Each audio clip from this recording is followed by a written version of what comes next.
ଆପଣମାନେ ଏବେ ଦେଖନ୍ତୁ ଆପଣଙ୍କର କୁଣ୍ଡଳୀ। ଆପଣ ରାହୁ ଆପଣଙ୍କର ଲଗ୍ନରେ ଅଛନ୍ତି, ଆପଣଙ୍କୁ ଚିନ୍ତା ଦେଉଛନ୍ତି। ସେକେଣ୍ଡ ହାଉସ୍ରେ ଶନି, ଆପଣଙ୍କ ଅର୍ଥରେ ବହୁତ ପ୍ରୋବ୍ଲେମ୍ ଚାଲିଛି। କିନ୍ତୁ 15/7/2024ରୁ 13/8/2024 ଆପଣଙ୍କ ପାଇଁ ଅତ୍ୟନ୍ତ ଅସୁବିଧାର କାରଣ ହୋଇପାରେ। କାରଣ ଦେଖନ୍ତୁ, ଗୁରୁ ବୃହସ୍ପତି ସେତେବେଳେ ଅସ୍ତ ହେଉଛନ୍ତି, ଆପଣଙ୍କୁ ଗୁରୁ ବୃହସ୍ପତି ଷଷ୍ଠ ଭାଗରେ ବସିଛନ୍ତି, ସିଏ ଅସ୍ତ ହେଉଛନ୍ତି। ଆପଣଙ୍କର ସେକେଣ୍ଡ ହାଉସ୍ ଦ୍ୱିତୀୟ ଘରେ 12 ଲେଖାଯାଇଛି, ଅର୍ଥାତ୍ ଆପଣଙ୍କର 12 ଯେଉଁ ଲେଖାଯାଇଛି ସ୍ୱାମୀ ହେଉଛନ୍ତି ନିଜେ ବୃହସ୍ପତି। ଆପଣଙ୍କର ଅର୍ଥ କ୍ଷେତ୍ରର ସ୍ୱାମୀ ହେଉଛନ୍ତି ବୃହସ୍ପତି। ଏଠି ଦେଖନ୍ତୁ ଆପଣଙ୍କର ଲାଭ ଭାବର ସ୍ୱାମୀ ହେଉଛନ୍ତି ନିଜେ ବୃହସ୍ପତି। ବୃହସ୍ପତି ଷଷ୍ଠ ଘରେ ଅସ୍ତ, ଅର୍ଥାତ୍ ଆପଣମାନଙ୍କର ନା ଆର୍ଥିକ ଉନ୍ନତି ହେବ ନା ଆପଣମାନଙ୍କର ଲାଭ ହେବ। 28 ଦିନ ପର୍ଯ୍ୟନ୍ତ ଆପଣଙ୍କୁ ନିଶ୍ଚିତ ଭାବରେ ବହୁତ କିଛି ଅସୁବିଧା କରିବ, ବହୁତ ଅସୁବିଧା ଆପଣମାନେ ସମ୍ମୁଖୀନ ହେବେ। 28 ଦିନ ନିଶ୍ଚିତ ଭାବରେ ସାବଧାନ। ତ ଆମେ ପ୍ରଥମତଃ ପୁରା କମ୍ପ୍ଲିଟଲି କାରଣ ଜାଣିବା। ଦେଖନ୍ତୁ କ'ଣ କ'ଣ ଅସୁବିଧା ଆପଣଙ୍କର ହେବ।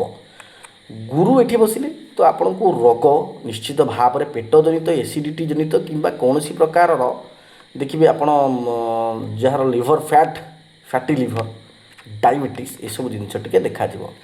ଗୁରୁଙ୍କର 1 2 3 4 5 ଗୁରୁଙ୍କର ପଞ୍ଚମ ଦୃଷ୍ଟି ଡାଇରେକ୍ଟଲି ଆପଣଙ୍କର କର୍ମଭାବକୁ ଯିବ। ଏଇଟା ହେଉଛି ଆପଣଙ୍କର କର୍ମଭାବକୁ ଆପଣଙ୍କର ଯିବ। ମଙ୍ଗଳଙ୍କ ରାଶି ଏଇଠି କର୍ମଭାବକୁ ଗଲେ ଆପଣଙ୍କର କ'ଣ ହେବ ଦେଖନ୍ତୁ। ଏମିତି ତ ଆପଣଙ୍କର ଲାଭେଶ, ଆପଣଙ୍କର ଧନେଶ ଆଉ ଲାଭେଶ ଗୋଟେ ପ୍ରକାର ଆପଣଙ୍କର କ'ଣ ହେଲେ ନା ମାରା ହେଇଗଲେ। ସିଏ କ'ଣ ପାଇଁ ମାରା ହେଇଗଲେ ଆପଣ ନିଶ୍ଚିତ ଜାଣିଛନ୍ତି। କ'ଣ ପାଇଁ ମାରା ହେଇଲେ ଆପଣ ଜାଣିଛନ୍ତି। ଷଷ୍ଠ ଭାଗରେ ଅସ୍ତ ହେଇକି ବସିବା ମାନେ ସିଏ ମାରା ହେଇଗଲେ।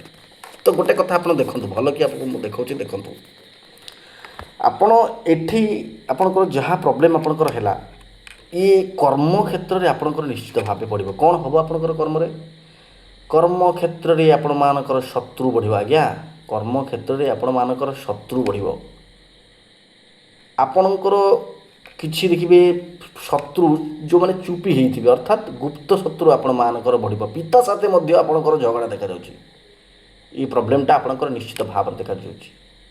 ଯଦି 1 2 3 4 5 6 7 ସପ୍ତମ ଘରକୁ ଯେହେତୁ ତାଙ୍କର ଦୃଷ୍ଟି ଅଲରେଡ଼ି ସପ୍ତମ ଘରକୁ ମଧ୍ୟ ଅଛି, ସପ୍ତମ ଘରକୁ ତାଙ୍କର ଯେଉଁ ଦୃଷ୍ଟି, ଏଇ ଯେଉଁ ଘରଟା ଏଠି ଶନିଦେବଙ୍କର ଏଠି ରାଶି, ଏଠି ଆପଣ କ'ଣ ହେବେ କହିଲେ ଖର୍ଚ୍ଚାନ୍ତ ହେଇଯିବେ। ଏଇ ଘରଟା ହେଉଛି ଆପଣଙ୍କର ଖର୍ଚ୍ଚର ଘର, ବ୍ୟୟର ଘର। ଯେଉଁ ଆମର ଯଦି କହିବା ଯେଉଁଟା ଆମେ ବେଡ୍ ରିଲାକ୍ସ ହାପିଲି ଯେଉଁଟା ଆମେ କୁହନ୍ତୁ, ଯେଉଁଟା ଆମେ ଶଯ୍ୟା ସୁଖ କଥା କହିବା, ସେଇଥିରେ ବି ପ୍ରୋବ୍ଲେମ୍ ହେବ ଆପଣମାନଙ୍କର ନିଶ୍ଚିତ ଭାବରେ ସ୍ପିରିଚୁଆଲ୍ ଗ୍ରୋଥ୍ ହେବ। କିନ୍ତୁ ଦାନ ଧର୍ମ ଆପଣମାନେ ଏବେ ବି ଯେମିତି ଆପଣ କୁମ୍ଭ ରାଶି ସହିତ ଏମିତି ଦାନ ଧର୍ମ କରନ୍ତି। କିନ୍ତୁ ଗୋଟେ କଥା ଏଇ ସମୟରେ ଦାନ ଧର୍ମ ଆପଣଙ୍କର ହେବ। ଦେଖନ୍ତୁ ଗୋଟେ କଥା ଆପଣ ନର୍ମାଲି ବୁଝନ୍ତୁ, ଯଦି ଆପଣଙ୍କର ଧନ ଘରେ ଆପଣ ଶନି ବସିଲେ, ଗୁରୁ ଅସ୍ତ ହୋଇଗଲେ ଏବଂ ଧନ ଘରର ସ୍ୱାମୀ ଯଦି ଷଷ୍ଠ ଘରେ, ରୋଗ ଋଣ ଶତ୍ରୁ ଘରେ ବସିଲେ, ତ ଆପଣଙ୍କର ଧନ ଆସିବ, ରୋଗରେ ପଳେଇବ, ଋଣରେ ପଳେଇବ, ଏଇସବୁ ଜିନିଷ ଗୁଡ଼ାକ ହେବ। ତ ଦେଖିଲେ ଆପଣମାନେ ଆଉ ଗୋଟେ ଜିନିଷ ଦେଖନ୍ତୁ, ଗୁରୁଙ୍କର ସବୁଠୁ ଭଲ ଦୃଷ୍ଟି ଥାଏ ନବମ ଦୃଷ୍ଟିକୁ। 1 2 3 4 5 6 7 8 9 ଡାଇରେକ୍ଟଲି ଗୁରୁଙ୍କ ଦୃଷ୍ଟି ଆମେ ଏଠି ଦେଖିଲେ ଶନିଙ୍କ ଦୃଷ୍ଟି ଡାଇରେକ୍ଟଲି ଗଲା। ତ ଶନିଙ୍କ ପାଖକୁ ଗୁରୁଙ୍କର ବଢ଼ିଆ ଦୃଷ୍ଟିଟା ଗଲା ଗୋଟେ ପ୍ରକାର। କିନ୍ତୁ ଯେହେତୁ ଅସ୍ତଗୁରୁ ଏଇଟା ନେଗେଟିଭ୍ ହେଇଗଲା, ତ ଅସ୍ତଗୁରୁ ଏଠି କ'ଣ ହେଲା, ଆପଣ ପଇସା ଏଠି କ'ଣ ଆପଣଙ୍କର କ'ଣ ହେବ, ପଇସାରେ ତ ଅସୁବିଧା ହେଉଛି, ସେଇଟା ଆପଣମାନଙ୍କର ଜାଣିଛନ୍ତି ଭଲ କି ସେ ପଇସା ଅସୁବିଧା ରହିବ। କିନ୍ତୁ ଆପଣଙ୍କର ପରିବାରରେ ଅସୁବିଧା ହେବ। ଆପଣ ଦେଖିବେ ଘରେ ଆପଣଙ୍କର କାହା ସାଥିରେ ଗୋଟେ ଆପଣ ସର୍ବଦା ପାଟିତୁଣ୍ଡ, ଆପଣଙ୍କର ଦେଖିବେ ଦାନ୍ତ ହାଡ଼ ଏସବୁ ଜନିତ ପ୍ରୋବ୍ଲେମ୍ ବାହାରିବ। ଆପଣମାନଙ୍କର କଥାବାର୍ତ୍ତା, ଖାଇବା, ଲାଇଫଷ୍ଟାଇଲ୍ ଏସବୁ ଆପଣଙ୍କର ବଦଳିଯିବ।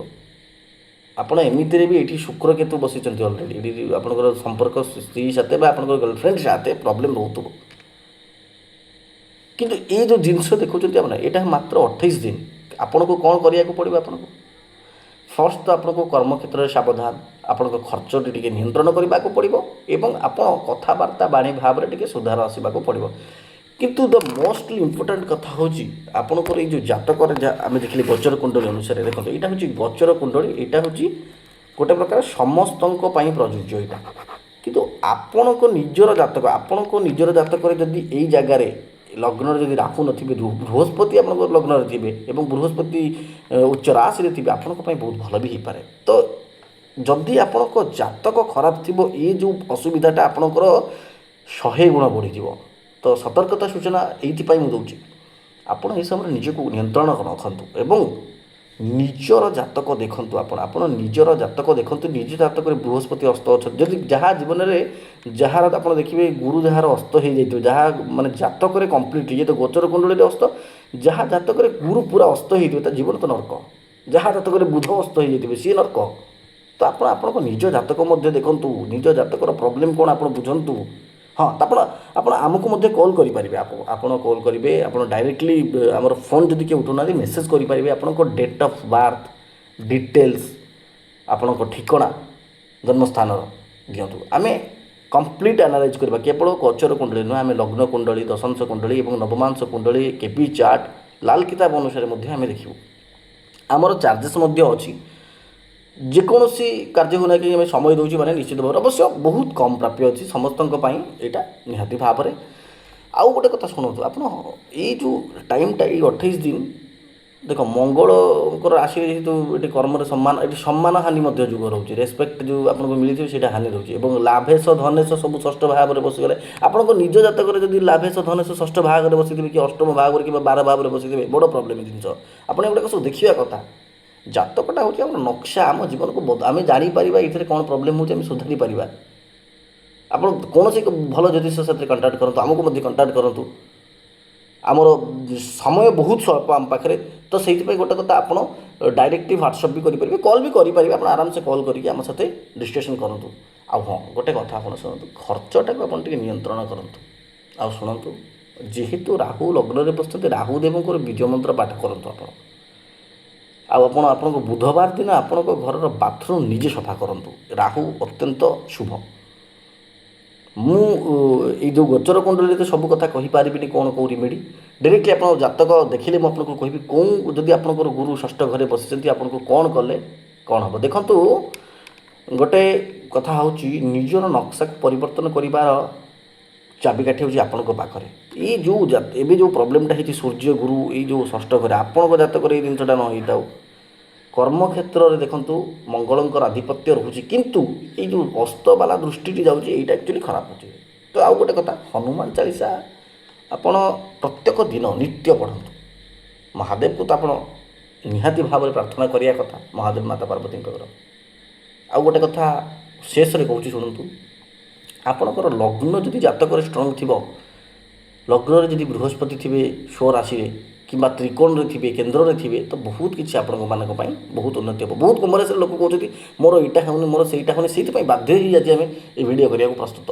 ନିଶ୍ଚିତ ଭାବରେ ଆପଣଙ୍କ ନିଜର ଲାଇଫ୍ର ନକ୍ସାଟା ନିଜେ ଦେଖନ୍ତୁ ଆଗ, ତାପରେ ଆପଣ ଯେଉଁ କହିବେ ଏଇଟା ଦେଖିଲେ ଏଇଟା ହେଲାନି, ଆପଣ ନିଜର ଦେଖନ୍ତୁ। କାହିଁକି କହିଲେ ଆପଣଙ୍କ ଜାତକରେ କ'ଣ ପ୍ରୋବ୍ଲେମ୍ ସେଇଟା ଆପଣ ଦେଖିଲେ ଜାଣିପାରିବେ। ନିଶ୍ଚିତ ଭାବରେ 15/7/2024 13/8/2024 এই ଯେଉଁ ବୃହସ୍ପତି ଅସ୍ତ ଟାଇମ୍ 28 ଦିନର ସାବଧାନ, ନିଶ୍ଚିତ ଭାବରେ ଆପଣ ସେଇଟାକୁ ନିଜ ନିୟନ୍ତ୍ରଣରେ ରଖନ୍ତୁ। ଜୟ ଜଗନ୍ନାଥ।